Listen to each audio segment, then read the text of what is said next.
Раз, два, три, четыре, пять.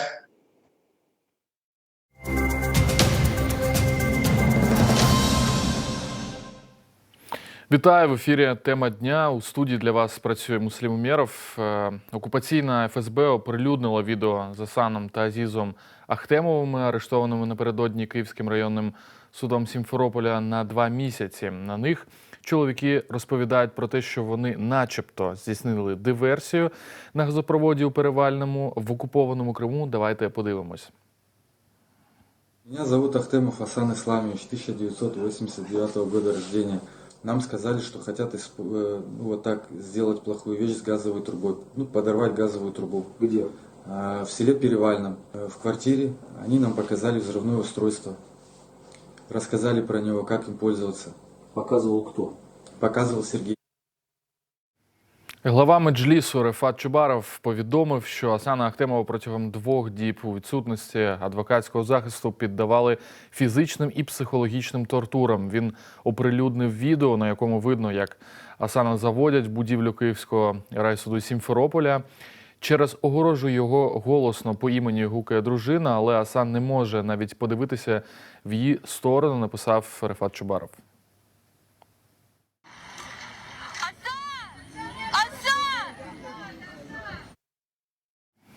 Раніше адвокатка Софія Шабанова заявила, що один з затриманих під примусом відмовився від її послуг на користь захисника за призначенням.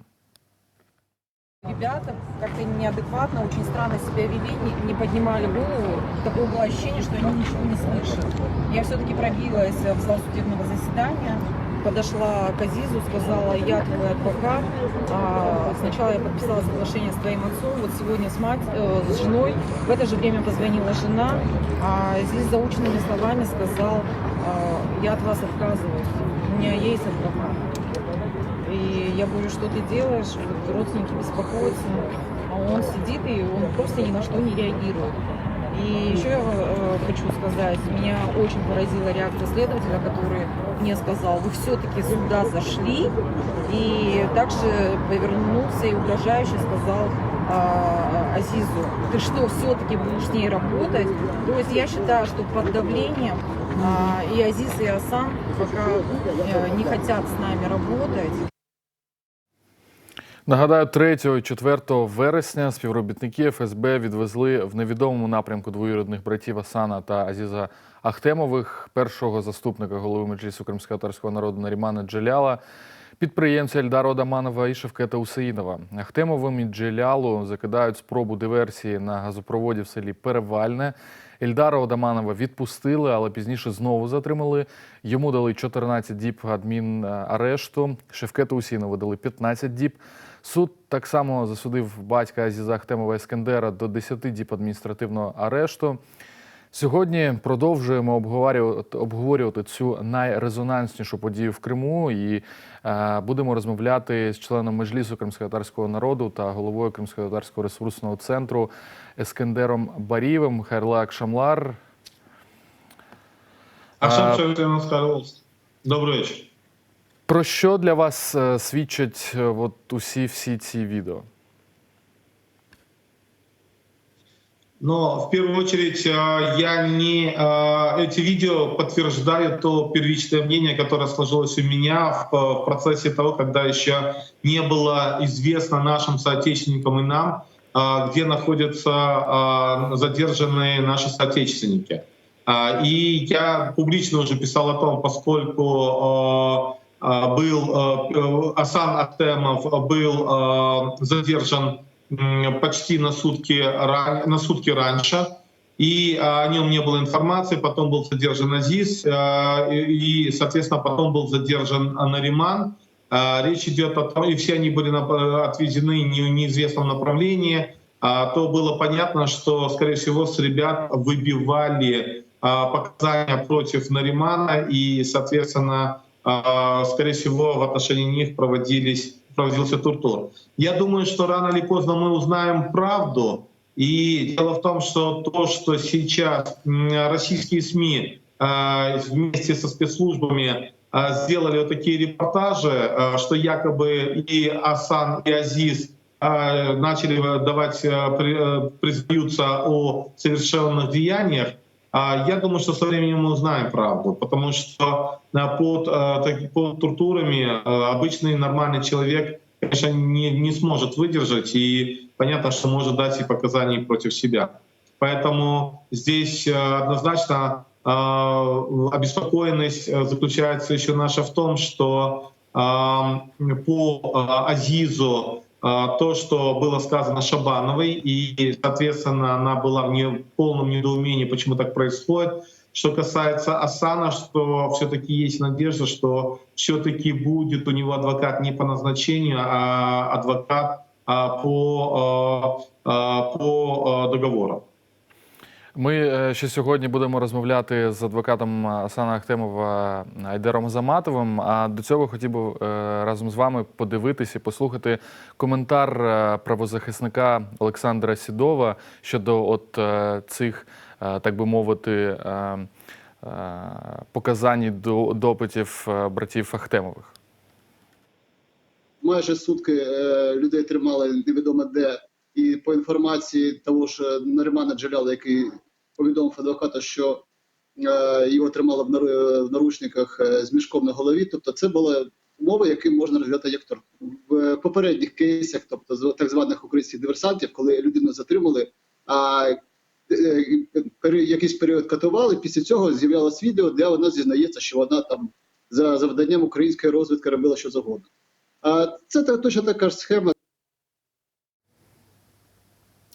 Ескендер Бей, хотів би запитати вас про взагалі ваше ставлення щодо цієї справи і тих вироків попередніх, які дав окупаційний суд. Що ви думаєте щодо цього? В первую очередь переговоров не было, пока есть решение суда о мере пресечения. А приговоры будут тогда, когда уже будет конкретно вынесен приговор. Поэтому здесь однозначно мы в этом плане говорить не можем. Что касается самого подхода и, скажем, тех обвинительных актов или подозрений, которые выносят они в отношении наших соотечественников, то я хочу сказать однозначно, что, в первую очередь, конечно же, здесь они убивают нескольких зайцев. В первую очередь я однозначно и с уверенностью заявляю о том, что это спланированная кампания ФСБ, потому что, скорее всего, ФСБ было известно, что Нариман собирается на момент проведения саммита Крымской платформы находиться на материковой части Украины. И, конечно же, был сымитирован на повреждение и якобы взрыв, потому что мы со своей стороны собирали информацию, мы не слышали, чтобы нам подтвердили гражданские лица о том, что действительно это произошло. Ну и, конечно же, почему именно статья «Диверсия», а не, к примеру, статья «Деятельность в посягательстве на целостность Российской Федерации». Кстати, Российская Федерация все эти годы, особенно со второй половины 2020 года и в первой половине 2021 года, активно вела работу в том, чтобы усилить свое законодательство. И появилась часть 2 280 статьи. И по логике должны были Нариману в первую очередь вынести подозрения по 280 статье части 2, то есть участие в деятельности, направленной на нарушение целостности Российской Федерации. Но с другой стороны, мы понимаем, что они целенаправленно пытаются Наримана обвинить в диверсии, то есть если отойти от чисто политической статьи к статье, связанной с террористическими актами или связанной с диверсионными актами, которые мир воспринимает более осторожно. Второе, конечно же, таким же образом дискредитировать Меджлис крымско-татарского народа, потому что российские пропагандисты активно начали говорить о том, что Нариман Джелял является одним из руководителей запрещенного в Российской Федерации экстремистской группировки Меджлис. Таким образом, дискредитировать Меджлис как для россиян, как для жителей Крыма, как для крымско-татарского народа, так и для всего мира. Ну и третий посыл, где они четко показывают связь. Меджлис, условно, Главное управление разведки Украины, о том, что есть люди и, соответственно, что Украина планирует или планирует проводить различные диверсионные действия на территории Крыма.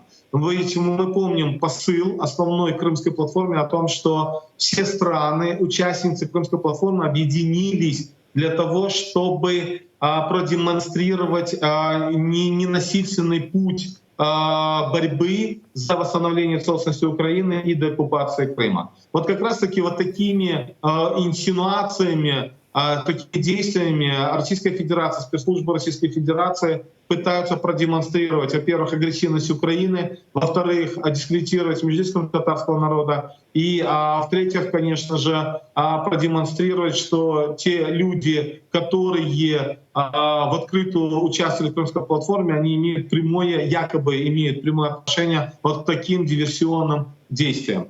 Поэтому Российская Федерация в этом случае рассчитывает на то, что будет реакция не консолидированной Крымской платформы, и таким образом они дальше будут проводить свои действия. Поэтому я думаю, что здесь мы должны сделать все, чтобы была консолидированная реакция Крымской платформы, во всяком случае стран-участниц.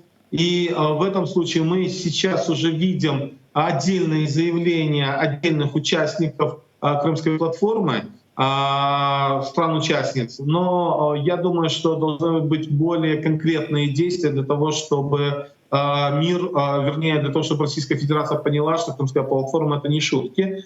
И, на мой взгляд, таким образом также Российская Федерация зондирует, насколько способна Крымская платформа адекватно реагировать на подобные действия. И я думаю, что вот как раз-таки стоит серьезная задача перед Крымской платформой адекватно ответить на данные действия. Іскандер, давайте трохи пізніше щодо Кримської платформи і міжнародних інструментаріїв поговоримо. Зараз нашим глядачам пропоную послухати тезу голови Меджлісу кримськотатарського народу Рефата Чубарова щодо цієї справи, його коментар.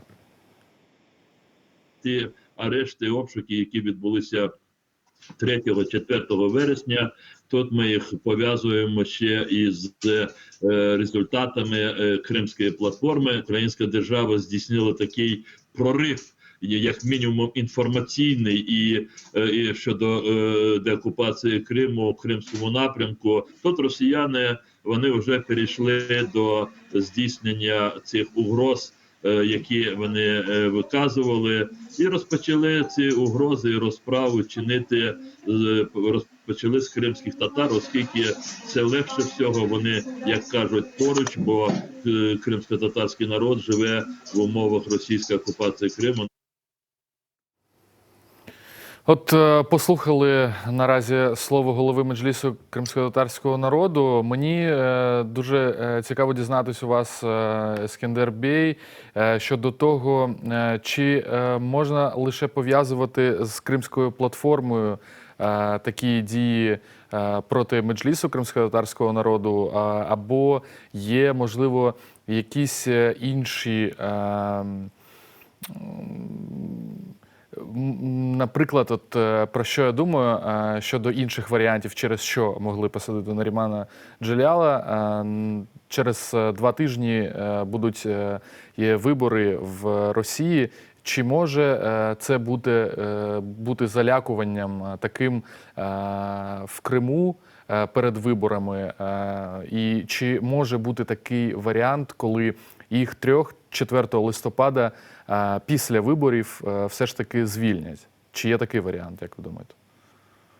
Ну, честно говоря, я бы не связывал бы данные действия с выборами в Российской Федерации, потому что они, в принципе, ведут свою работу, и таким образом я не думаю, что они смогут увеличить в числе электората, пришедшего голосовать представителей коренного крымско-татарского народа. Я бы все-таки это больше связывал, кроме Крымской платформы, мог бы связать и с принятием закона о коренных народах.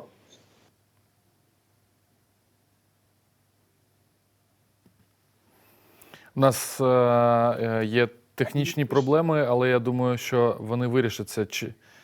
Чи можете зараз говорити, пане Ескендере? Трошки зірвався дзвінок. Угу. Продовжуйте, будь ласка. Прервался звонок, связь. Я могу еще допустить, что есть связь в том числе с принятием закона о коренных народах, потому что таким образом статус представительного органа в Украине, он более, Меджлиса крымско-татарского народа более укрепляется, и укрепляется также на международном уровне. Это очень важный шаг. И не случайно Путин заявлял, что закон о коренных народах — это оружие массового поражения. Поэтому здесь их задача, как я уже говорил до этого, они выполняют несколько таким действием, попытались выполнить несколько задач. Первое — дискредитировать Меджлис крымско-татарского народа, таким образом показать, что представительный орган — это, вернее, Меджлис — это не представительный орган, а группировка, чуть ли не бандитская. Второе — это показать, что Украина совершает диверсионные действия и ни о каком ненасильственном пути нет речи. И третье, конечно же, месть за участие в Крымской платформе. И будет дальнейшая реакция, я думаю. И после выборов ситуация не изменится в лучшую сторону, если не будет адекватных действий міжнародного сообщества. Ви знаєте, досі немає ані оперативного відео ніякого, ані відео з місця так званої диверсії. Можливо, ви щось незвичне у цій справі ще знайшли і на щось звернули свою увагу? Но в данном деле, в принципе, сейчас уже многие пункты обозначены. То, что ребят действительно задержали и раньше, чем Наримана Джелялова, то, что их вывозили, они находились в неизвестном месте, то, что, возможно, в отношении них проводились тортуры, то, что им были подставлены тексты или, соответственно, требовалось от них, скажем, те показания публичные, которые они дали, то, что они отказались от адвокатов по договору, это, конечно, очень важные моменты. Здесь они будут сейчас дальше раскручивать эту ситуацию в информационном плане и пытаться преподнести, опять же, то, что здесь не политически мотивированные дела, а больше связанные именно с диверсионными действиями. Я в том числе допускаю тот вариант, что Наримана Джелялова не будут держать долго в Симферополе, а его могут вывести за пределы Крыма. Ну и, конечно же, также нужно обратить внимание, что даже когда начались собираться люди, то в отношении них провели, большую часть штрафовали, кроме того, близких родственников Асана и Азиза Ахтемовых, то есть отца и брата, их также по административному нарушению судили на 10, соответственно, 14 суток. Это говорит о том, что оккупанты таким образом демонстрируют, что они не будут останавливаться ни перед чем и будут дальше пытаться запугивать народ. Но здесь, конечно же, очень важно, чтобы была все-таки активная гражданская позиция. В нас на зв'язку Крим, і з нами зараз на зв'язку адвокат Айдер Азаматов. Це адвокат Асана Ахтемова. Як ви чуєте нас? Селям алейкум. Алло, алейкум селям. Скажіть, будь ласка, який стан наразі у Асана? Чи довелось вам побачитись з ним сьогодні?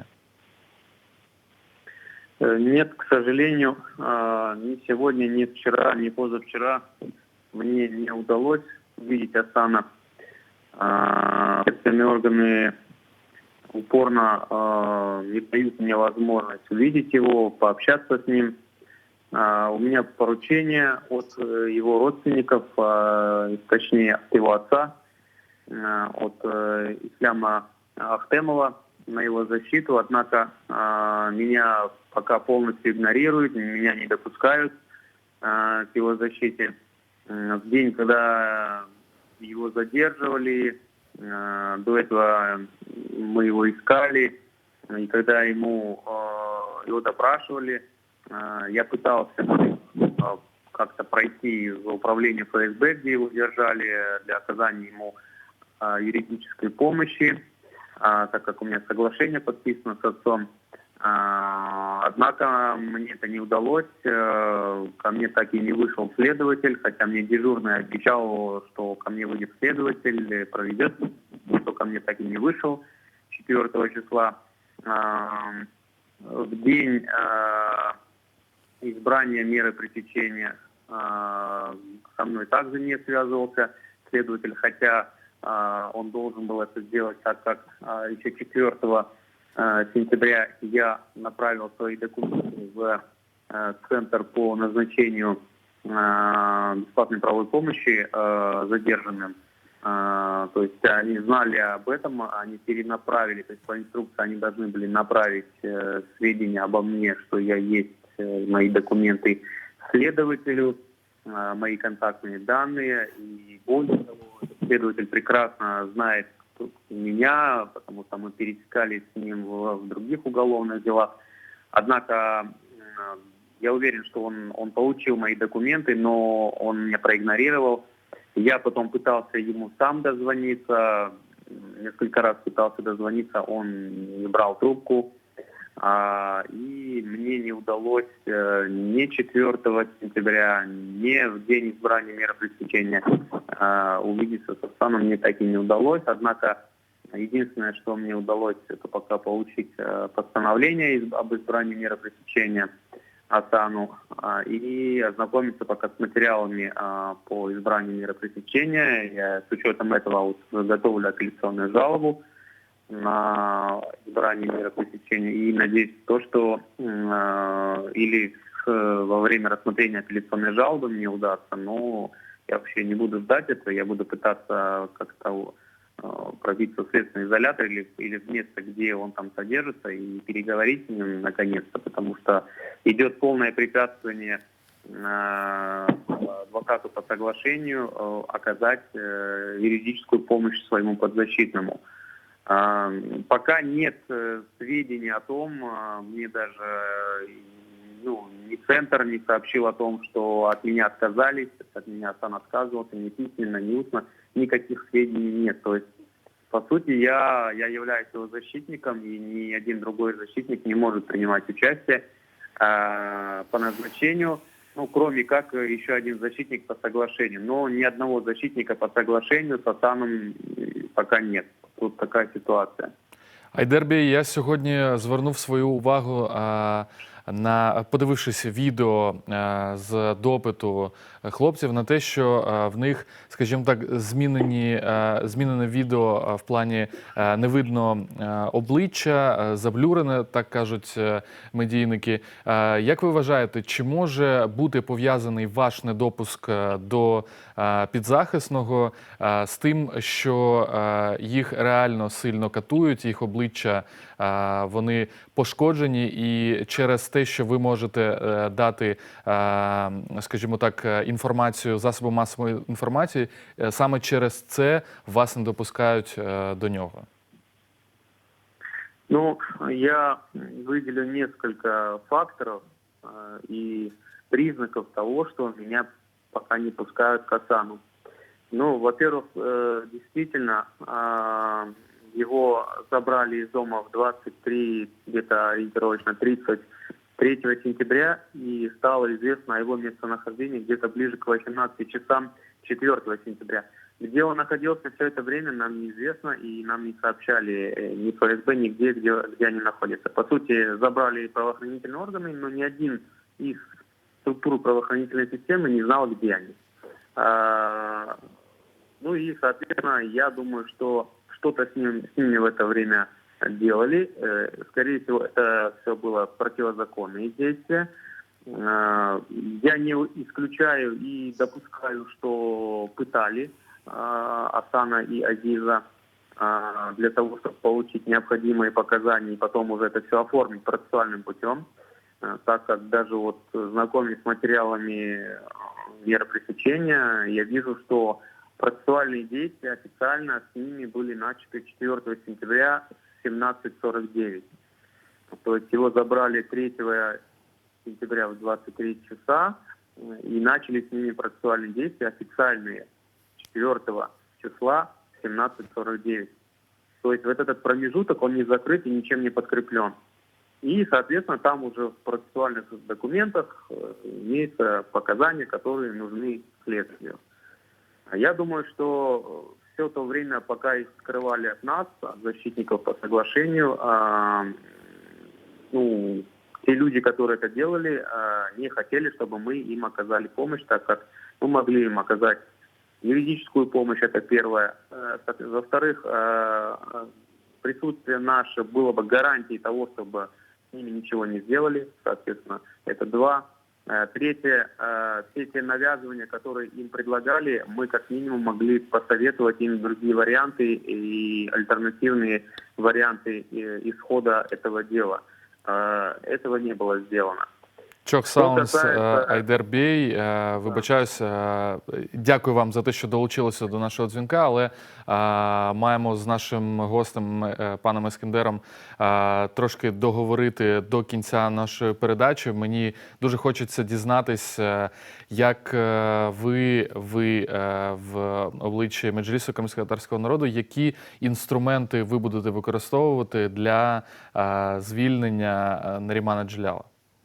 И, в принципе, всех, кто увязан как крымско-татарского народа и как Крымско-татарский ресурсный центр. Во-первых, сегодня в Верховной Раде Украины было выступление заместителя председателя Меджлиса крымско-татарского народа Ахтема Чийгоза, где к нему присоединились ряд депутатов с его фракции, а также представители других фракций, с тем, чтобы Верховная Рада Украины обратилась ко всем странам, в первую очередь участницам Крымской платформы, и, соответственно, отреагировала на то, что происходит. Второе, мы, конечно же, сейчас обговариваем и подумаем, вернее, уже сегодня должно быть уже заявление крымско-татарского, Меджлиса крымско-татарского народа, а также будет заявление крымско-татарского ресурсного центра. Далее сейчас обговаривается вопрос о проведении таких массовых информационных кампаний и акций по всему миру с участием активных крымско-татарских диаспор, украинских диаспор. И сейчас мы, опять же, начали уже работу в этом направлении. Ну и, конечно же, мы будем вести постоянные коммуникации с посольствами стран мира для того, чтобы была, опять же, адекватная реакция стран и не только участниц Крымской платформы. И таким образом, чтобы была более, скажем, жесткая и такая вот реакция международного сообщества. И наша задача, чтобы эта реакция была консолидирована. Потому что сейчас уже есть заявление Соединенных Штатов Америки, есть заявление Турецкой Республики, там ряда других стран. Но нам нужно, чтобы такие заявления были консолидированы, потому что, как я сказал ранее, Российская Федерация вот такими действиями все-таки зондирует дальнейшую реакцию, зондирует, насколько, скажем, способна Крымская платформа отреагировать на эти процессы. Ну и, конечно же, мы уже сейчас слышим в российских СМИ, что так называемый крымский теракт, как они уже называют это дело, и, соответственно, уже появляются некие призывы российских политиков, что нужно вести, оказывать военное давление на Украину из-за подобных крымских терактов. То есть мы видим, что уже российская пропаганда готовит российское общество к вторжению на территорию Украины, к дальнейшей агрессии в отношении Украины. Поэтому здесь как раз-таки наша дипломатия, Меджлис крымско-татарского народа, правозащитные организации должны вести сегодня активную работу, чтобы обеспечить не только защиту и освобождение наших политузников, но и в том числе и защиту всего украинского государства. Дуже дякую, Чох Саунс. А ми сьогодні на телеканалі ЮА Крим обговорювали найрезонанснішу подію, яка відбулась і продовжує відбуватися в Криму. Залишайтесь разом з нами, моніторте оновлення інформації, які пишуть наші журналісти на сайті нашому і соціальних майданчиках. А далі новини кримськотатарської.